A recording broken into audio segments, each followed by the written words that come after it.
उच्च एवं सेशन न्यायालय, स्टेनोग्राफर, लीगल, हिंदी डिक्टेशन। कुल शब्द 811, प्रतिलेखन संख्या 6, गति 80 शब्द प्रति मिनट। Be ready, 3, 2, 1 start.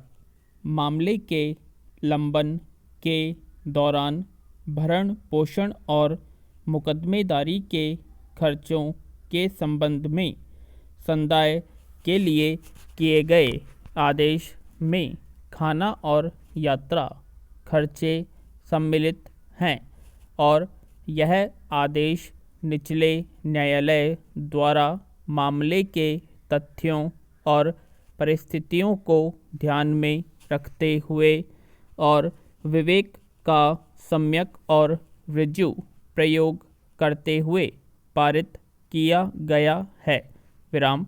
इस प्रकार अधिनिर्णित धनराशि अत्यधिक नहीं कही जा सकती या यह नहीं जा सकता कि यह विधि के अधीन अनुज्ञेय नहीं है। विराम। अतः भारत के संविधान के अनुच्छेद 227 के अधीन शक्ति के प्रयोग में इस सीमा तक आक्षेपित आदेश में हस्तक्षेप करने के लिए कोई आधार नहीं बनता है। विराम। पैरा।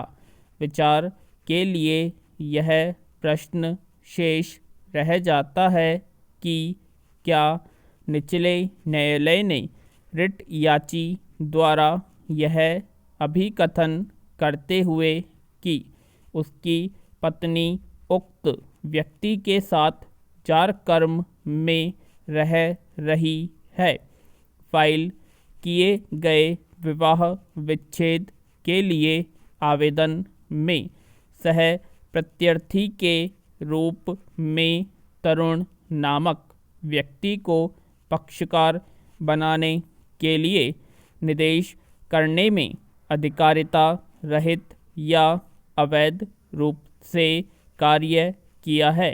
विराम। निचले न्यायालय के समक्ष आवेदक ने यह अभिवाहक किया है कि प्रत्यर्थी तरुण नामक व्यक्ति के साथ जार कर्म में रह रही है। रिट याची ने अपने इस अभिवाक को इस रिट याचिका में भी दोहराया है, जैसा कि ऊपर उल्लेख किया गया है। हिंदू विवाह अधिनियम की धारा 14 और 21 में उच्च न्यायालय को नियम बनाने की शक्ति प्रदत्त की गई है। विराम। छत्तीसगढ़ उच्च न्यायालय ने हिंदू विवाह अधिनियम के अधीन कार्यवाहियों को विनियमित करने के लिए नियम विचरित किए हैं।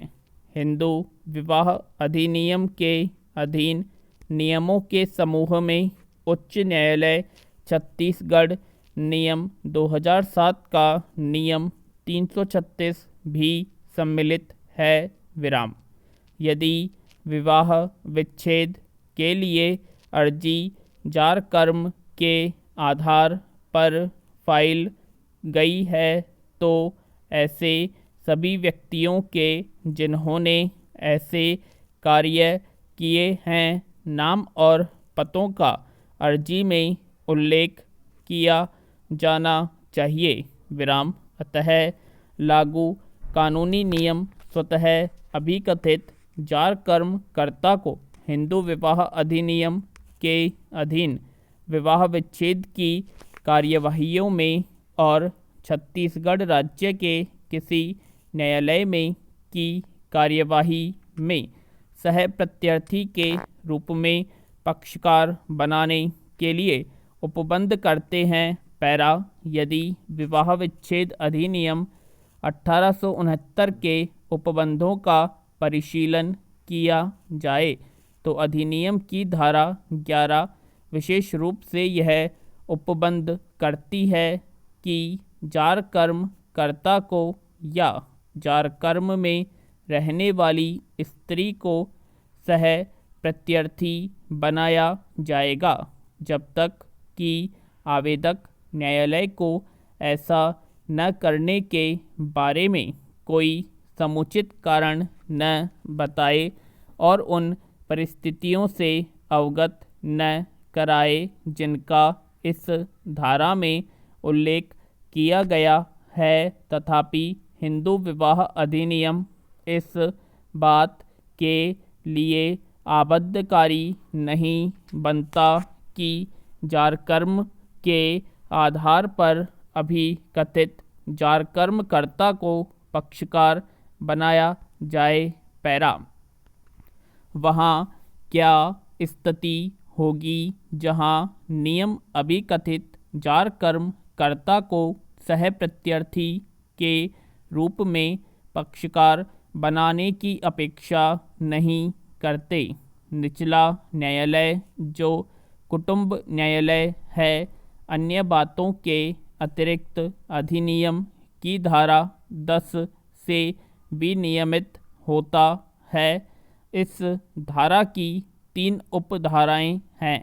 उपधारा 2 किसी कुटुंब न्यायालय के समक्ष दंड प्रक्रिया संहिता के अध्याय 9 के अधीन कार्यवाहियों को लागू होती है। धारा 10 की उपधारा 1 दंड प्रक्रिया संहिता के अध्याय 9 के अधीन कार्यवाहियों के सिवाय कुटुंब न्यायालय के समक्ष के सभी वादों और कार्यवाहियों को लागू होती है। दंड प्रक्रिया संहिता और तत्समय प्रवृत्त अन्य किसी विधि के अधीन उपबंध कुटुंब न्यायालय के समक्ष वादों और कार्यवाहियों को लागू होते हैं और दंड प्रक्रिया संहिता के उक्त उपबंध के प्रयोजनों के लिए कुटुंब न्यायालय को एक सिविल न्यायालय समझा जाएगा और उसे ऐसे न्यायालय की समस्त शक्तियां प्राप्त होंगी। विराम कुटुंब न्यायालय अधिनियम की धारा की उपधारा 3 यह उपबंध करती है कि धारा 10 की उपधारा 1 या 2 के उपबंध किसी कुटुंब न्यायालय को किसी एक पक्षकार द्वारा और दूसरे पक्षकार द्वारा इनकार किए जाने से संबंधित अभिकथित तथ्यों की सत्यता पर पहुंचने की दृष्टि से स्वयं अपनी प्रक्रिया अधिकथित करने से निर्वारित नहीं करेंगे। पैरा सिविल प्रक्रिया संहिता के आदेश 1 का नियम 10(2) इस प्रकार न्यायालय पक्षकारों का नाम काट सकेगा या जोड़ सकेगा। न्यायालय कार्यवाहियों के किसी भी प्रक्रम में या तो दोनों पक्षकारों में से किसी के आवेदन पर या उसके बिना और ऐसे निबंधनों पर जो न्यायालय को न्यायसंगत प्रतीत हो यह आदेश दे सकेगा कि वादी के रूप में या प्रतिवादी के रूप में अनुचित तौर पर संयोजित किसी पक्षकार का नाम काट दिया जाए और किसी व्यक्ति का नाम जिसे वादी या प्रतिवादी के रूप में ऐसे संयोजित किया जाना चाहिए था या न्यायालय के सामने जिसकी उपस्थिति वाद अंतर्वलित सभी प्रश्नों का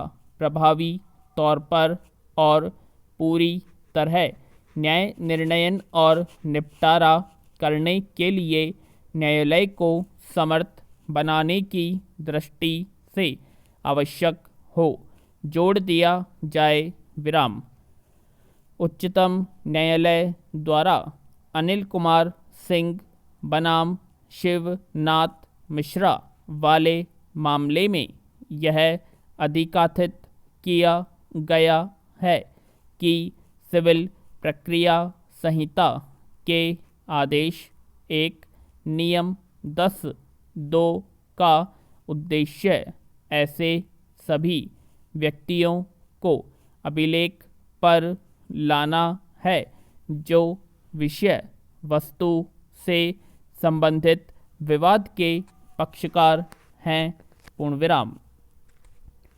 दोस्तों, इस डिक्टेशन का पीडीएफ आपको हमारे Telegram channel Dhanraj short hand and computer training academy पर मिलेगा और इस वीडियो के डिस्क्रिप्शन में मैं इस पीडीएफ का लिंक शेयर कर दूंगा, तो आप वहां से भी पीडीएफ डाउनलोड कर सकते हैं।